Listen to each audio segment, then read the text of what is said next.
of this charter board and its hearing and drafting process. The Maryland Constitution provides for the creation of charter boards. One of the ways a charter board comes into being is by action of the local government officials, and that's what happened here in Charles County. The commissioners created this board. The Maryland Constitution requires the board to consist of 5 to 9 registered voters. There are 9 of us plus alternates. It is our task to write a new form of county government. The Constitution allows us 18 months to prepare our proposal. It will be on the ballot in November 2014 for the voters to approve or disapprove. The Constitution requires that we submit our proposal for publication by the commissioners at least 90 days, but no more than 120 days before the November 2014 election. So in addition to voting for governor, state delegates, state senator, commissioners, and so forth, the proposed charter will be on the ballot.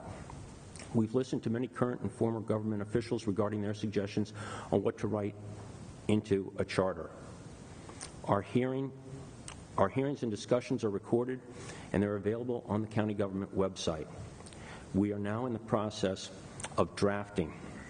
There is a rough draft on that website. We think it is a good basis for eliciting public opinion. And for those of you who are in attendance tonight, we have provided a one-page outline of changes we think would be significant. Those changes involve checks and balances, election at large by district for council, and by district for election at large and by district for council, qualifications for people running for the council, council members' salaries, limits on consecutive terms for council, limits on consecutive terms for a county executive,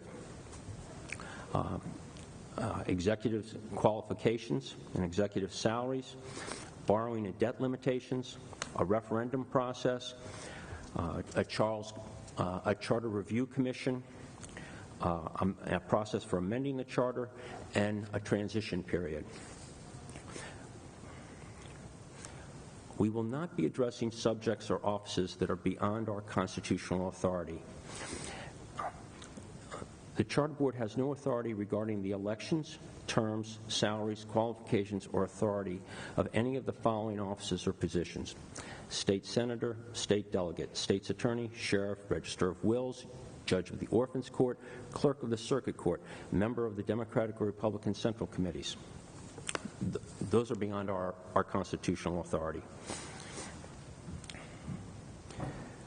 We think we have identified important issues that the Charter Board can address, and we are offering our proposals to those issues. In these public forums, we hope to learn if the issues we have identified are important to the public, if there are issues that we have missed that are within our authority, and if our proposals are sound, and if not, what would be better and why. Having said all that, our first 3 speakers are invited up to the front row, and our first